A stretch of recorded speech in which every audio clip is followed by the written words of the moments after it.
Hello, everyone. I'm Natalia Bilbao, and here's what's happening in LA this week. Incredible weather, beautiful beaches, film stars. Los Angeles is a cultural hotspot, which is why Mayor Garcetti has created a tourism cabinet. The goal is to have all city departments and public services work together to make LA a prime destination where tourists feel welcome. Let's take a look.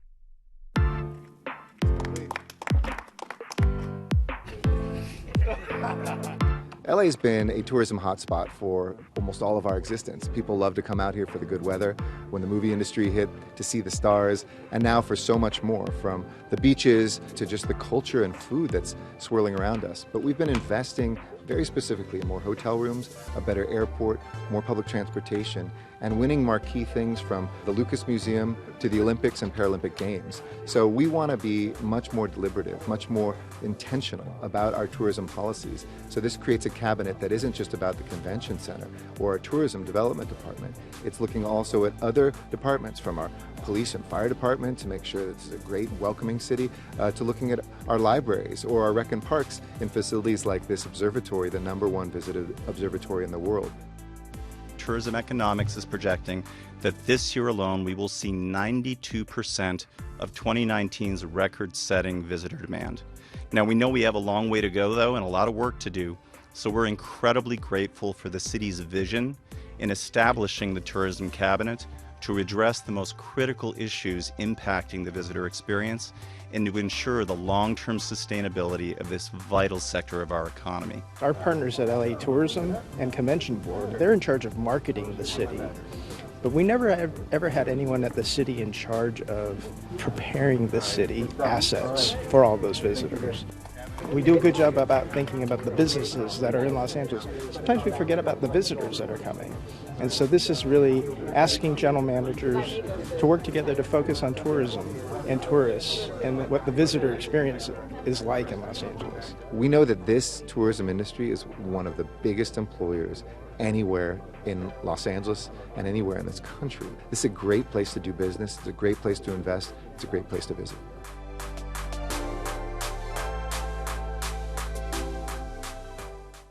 Protecting the immigrants that come to Los Angeles is a critical focus for organizations like CHIRLA. This immigrant rights resource is collaborating closely with 2 council offices to make sure Angelenos have appropriate legal representation throughout their immigration process with the renewal of the LA Justice Fund. Check it out.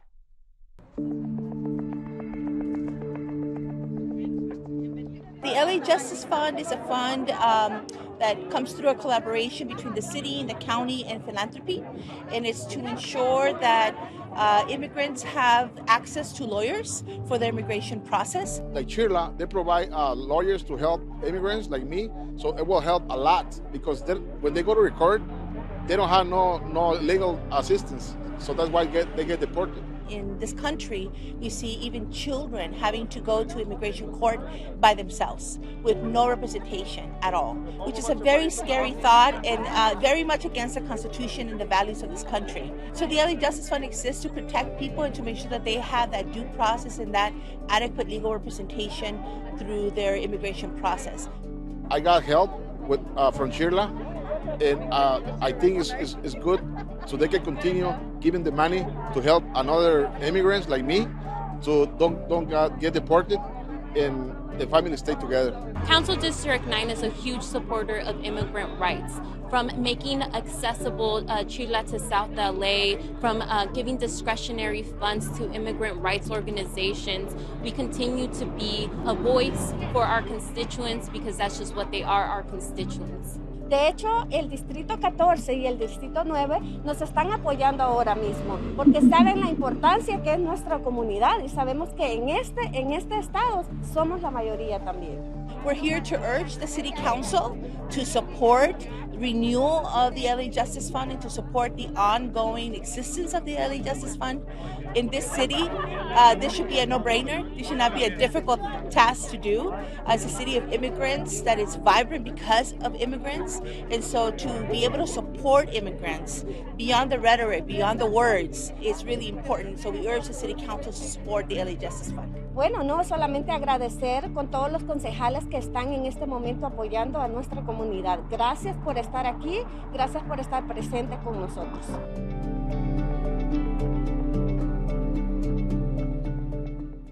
The good folks of Council District 1 joined forces with their constituents for a mega community cleanup around the Glassell Park area. 2 local groups cleaned the streets in an effort to motivate young people to stay out of trouble. Take a look. This is our mega cleanup.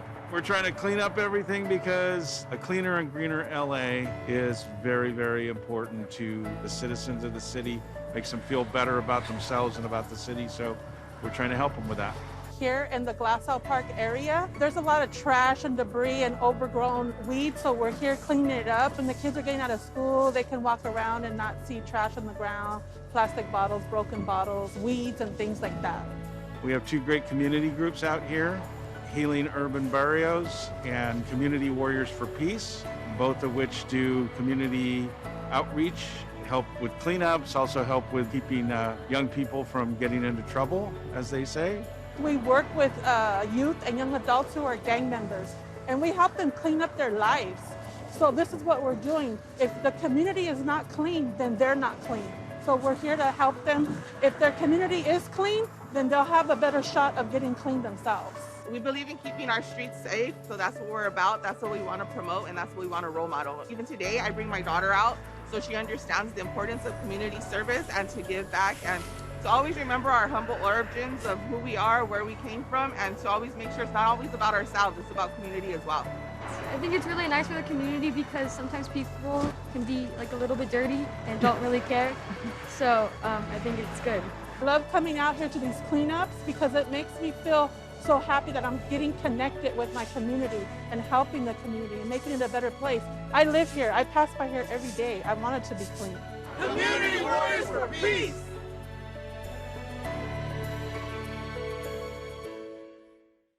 Who would have guessed the future of sustainability was in our ocean?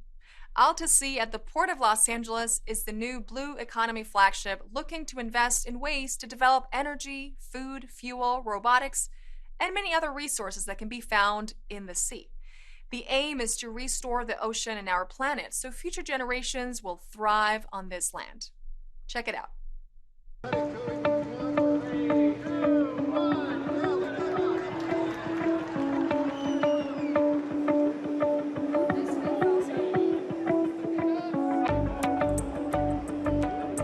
Alta Sea is an amazing initiative for the city of Los Angeles. Alta Sea is very quickly becoming to the blue economy, meaning everything in the ocean, what Silicon Valley was to the information technology economy 50 years ago. We're helping to invent and invest in that future of energy coming out of the ocean, food and fuel and pharmaceuticals coming out of the ocean, and underwater robotics and sensors that help us understand our planet even more. I think what this means is that we're really putting our mark right there for the blue economy, and it will lead to aquaculture, sustaining the oceans.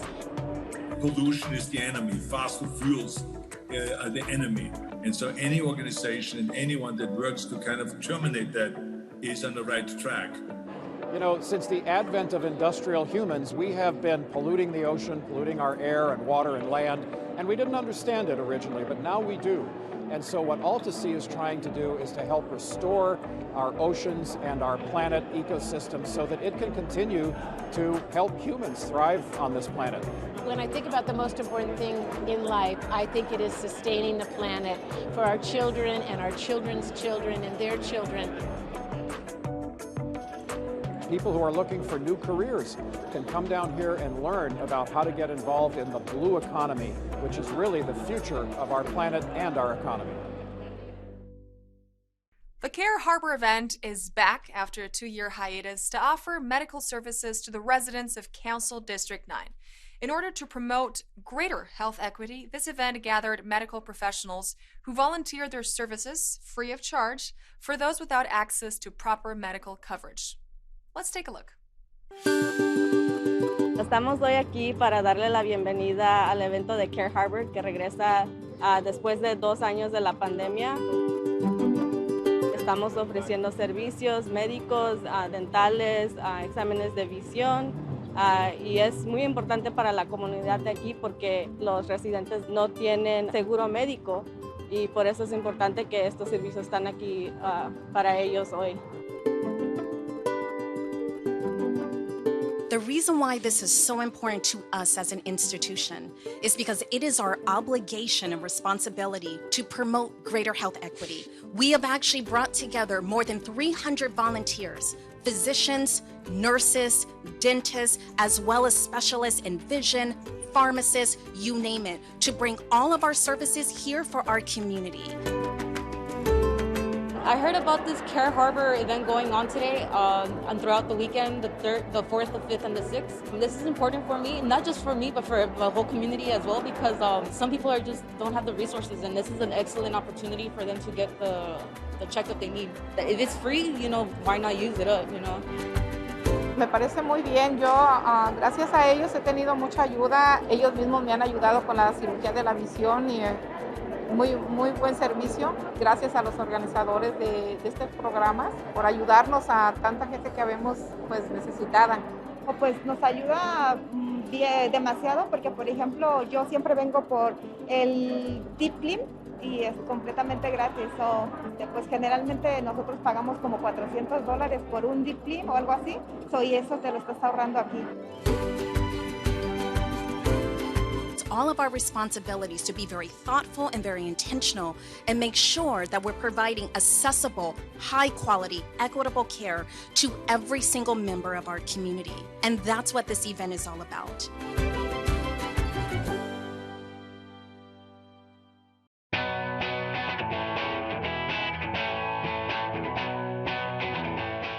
City Council unanimously approved a resolution that condemned Russia's President Putin for invading the nation of Ukraine.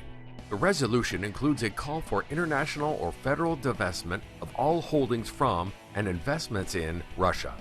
Furthermore, it condemns the action of any country that supports Russia or publicly traded Russian companies, real estate, or private equity. On behalf of Ukrainian Art Center and the whole Ukrainian community of Los Angeles and California, we would like to express our utmost gratitude for passing this resolution because it does prove how much you care. It lifts the wings of our nation that feel so much stronger. Mayor Garcetti signed into law the ordinance passed by City Council to reduce speed limits by 5 miles per hour on 177 miles of city streets. The law, which was a joint effort of LADOT, City Council, and State Assembly member Laura Friedman, will reduce speeds by June of 2022. It aims to reduce auto-related injuries and deaths, which disproportionately affect low-income communities of color. Streets are to be shared. Streets are there for human beings, not just for cars, and that all of us need to ensure that the practices that we have of educating and engineering and enforcing safety on our streets is something that we all must embrace. The reduced speed limits are consistent with LA's Vision Zero program's efforts to eliminate city traffic fatalities by 2025. To learn more about Vision Zero, visit ladot.lacity.org. In celebration of his retirement, City Council President Nuri Martinez thanked LAFD Chief Ralph Terrazas for his years of service. Chief Terrazas, thank you for your service to our city. Almost 4 decades, you have answered the call of duty and served our community with unmatched diligence and determination. Appointed as chief in 2014, Terrazas will have spent almost 4 decades as a firefighter when he leaves his position at the end of March. Upon his retirement from a life in public service, Chief Terrazas will be succeeded by current Deputy Chief Kristen Crowley.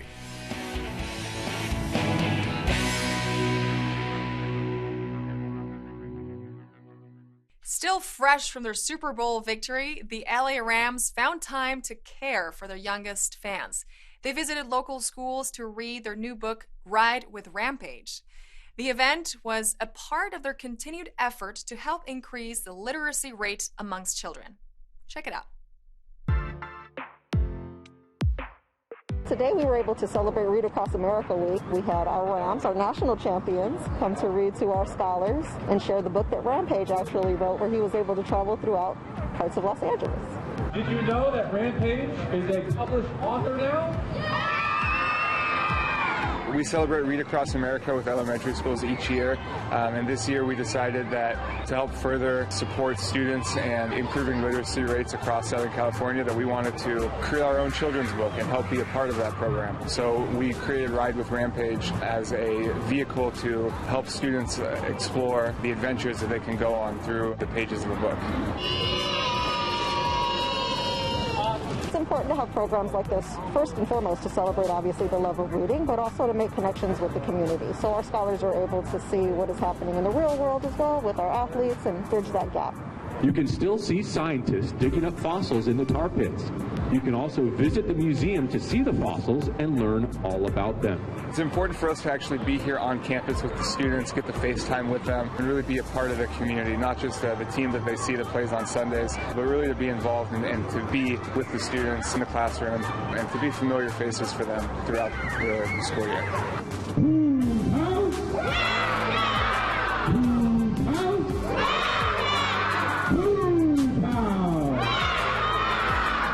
It's amazing to have the Rams come out and read to the scholars. We're able to celebrate Read Across America Week. Reading is the foundation for the academic ventures that they will engage upon or embark upon for the rest of their lives. So the importance of reading 20 to 30 minutes every single day will help them be much more successful.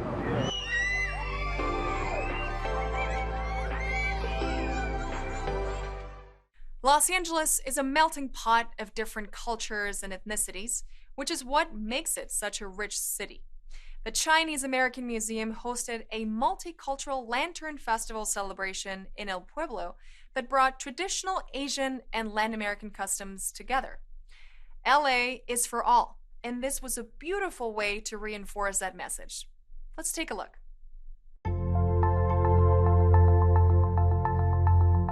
So today is our Chinese Lantern Festival celebration, and you know that we've just had our Lunar New Year, Chinese New Year, and we actually celebrate for 2 weeks. The history behind the Lantern Festival is normally celebrated on the 15th day of the Lunar New Year celebration, and in today's pandemic, I'm just so glad to join the Chinese American Museum for this celebration to really honor the contributions of Chinese Americans to Los Angeles, to Southern California, but also to celebrate the Lunar New Year as we celebrate the Lunar New Year of the Tiger. Estamos aquí celebrando la importancia de la diversa comunidad de la ciudad de Los Ángeles como inmigrantes de México, de Latinoamérica, o de Japón, o de China. Todos tenemos un hogar aquí en Los Ángeles.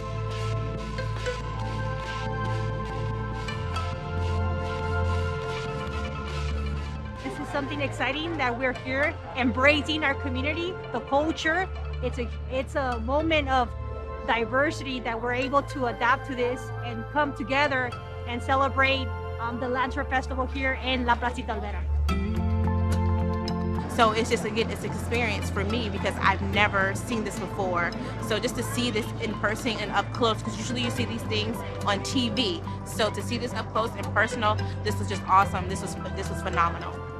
A mí me da mucha esperanza de poder celebrar aquí en la ciudad de Los Ángeles las diferentes culturas. Hay mucha inclusión y hay muchas familias que también son familias mixtas. Podemos celebrar, estar vivos, estar saludables, estar aquí juntos. So when we celebrate like today with the Lantern Festival, not only do we have Chinese and Chinese American performances, but we have folklorico, we have the mariachis, we have the Filipino dancers, and so my heart is just filled with these types of diverse learnings. We're in the middle of tax season, which can cause a lot of stress, especially if you don't have knowledge or access to experts that can help you file your taxes. This is why the Los Angeles Public Library is offering a free tax prep program that is open to taxpayers of all ages. Be sure to check out this very useful service.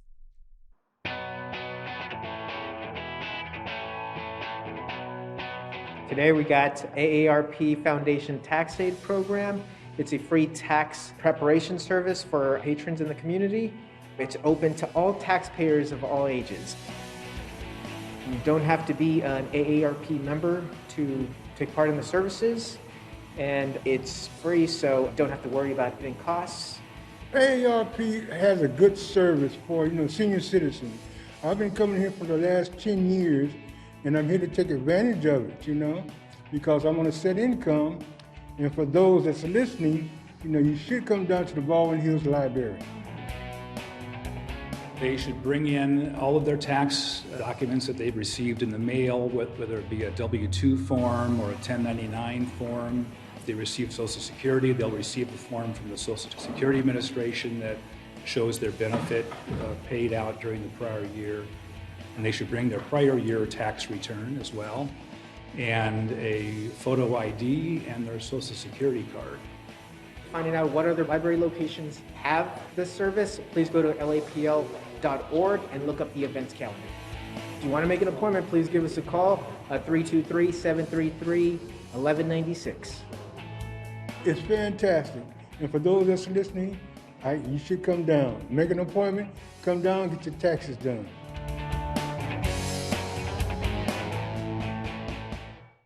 Brush fires continue to be a big hazard, especially in areas with a high risk of wildfires. LAFD Captain Eric Scott and David Ortiz dropped by Channel 35 to inform us about the basic requirements property owners must meet to help stop the spread. Let's take a look. Hi, I'm Eric Scott, Captain and Public Information Officer for the Los Angeles City Fire Department. Often people ask us really, what is brush clearance and why is it important? So simply put, brush fires continue to threaten life and property in the very high fire hazard severity zone. So that means areas that are prone to wildfires. And having brush clearance provides us the defensible space to save those lives and property. So this requirement does not apply to your healthy fruit trees or privacy hedges or ornamental shrubbery, as long as that's all well maintained, meaning that it's free of all dead and dry material. So your basic requirements are this. You want to trim the weeds and the grass down to 3 inches. You need to trim the bottom third of a bush, the bottom 6 feet of a tree. Now around your home, you'd want to maintain 5 feet clearance from the roof line. So if you're 5 foot tall and you're walking the perimeter of your roof, nothing should hit you in the head. And then you want to double that to 10 feet from the chimney, fences, and roadways. And it's important to note that these requirements are all within 200 feet of any structure or home, regardless if that structure or home is on your property or adjoining properties like your neighbors.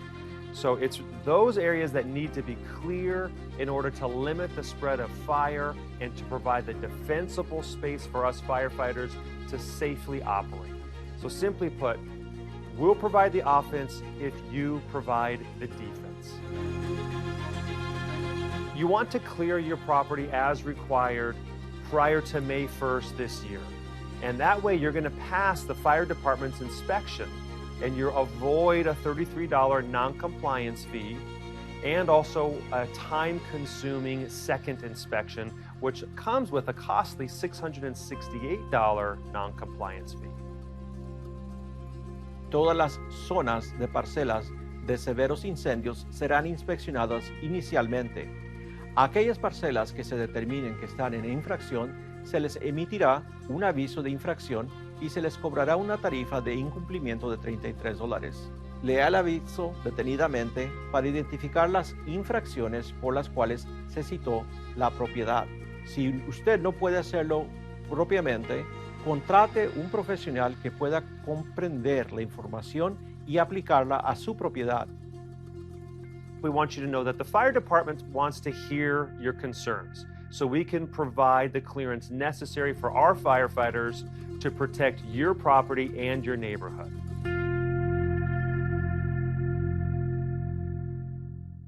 As part of Women's Heritage Month, we get to know Adriana Smith and Diana Gomez, emergency management coordinators, and hear about their professional journeys as women. They also share their female role models and views on how to inspire women to keep breaking barriers.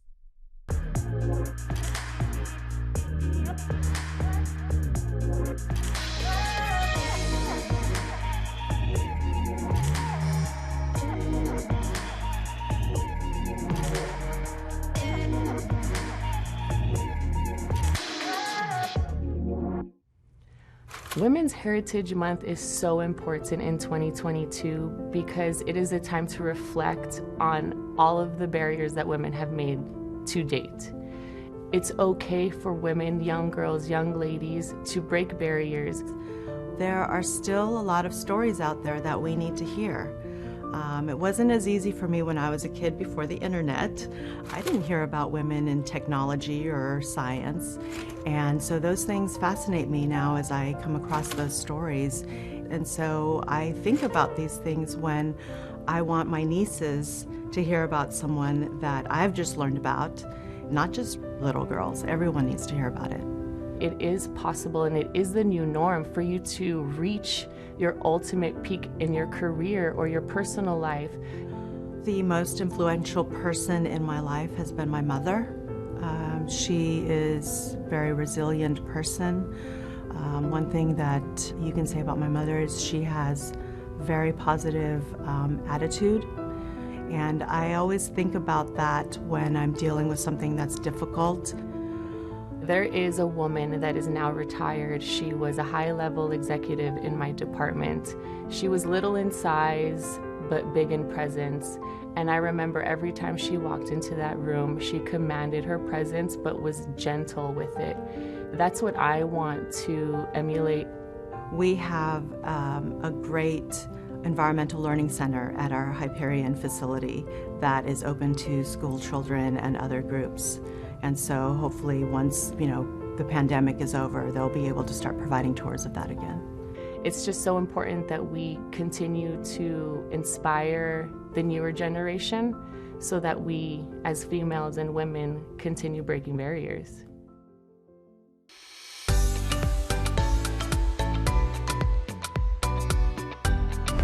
The City of Los Angeles Department of Cultural Affairs invites you to the LA Indian Dance Festival.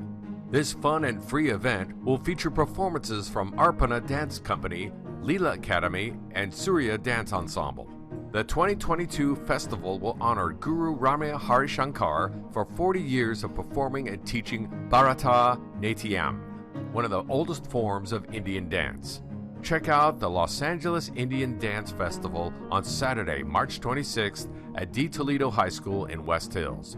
Performances begin at 2:30 p.m. For more information, visit suryafoundation.org. The LA Public Library Northeast branches have put together a series of online events that will encourage kids to get outside and explore. Check out their Spring Showcase Spectacular, Christopher T. Magician, which will be a mix of nature stories brought to life through hilarious magic. Christopher T. Magician has more than 20 years of experience entertaining SoCal kids. Even though it's virtual, expect a lot of audience participation and interaction. Spring Showcase Spectacular, Christopher T. Magician, happens on Thursday, March 24th at 4 p.m. For more info, visit lapl.org/events. Spring is here and parades are back. Check out the 14th Bangladesh Day Parade and Festival. The event is organized by BUFLA, the Bangladesh Unity Federation of Los Angeles, and sponsored by the city's Department of Cultural Affairs. The parade and festival will celebrate the 51st Independence Day of Bangladesh. Expect to see vibrant floats, bands, horses, and musical and dance performances. The City of Los Angeles will be represented by Councilmember Nithya Raman and LA Police Chief Michael Moore. The Bangladesh Day Parade and Festival happens on Sunday, March 27th at 2 p.m. The parade starts at the intersection of 3rd Street and Normandy. The festival will follow at Virgil Middle School. For more info, visit buffalo.org. And that's a look at some things to do.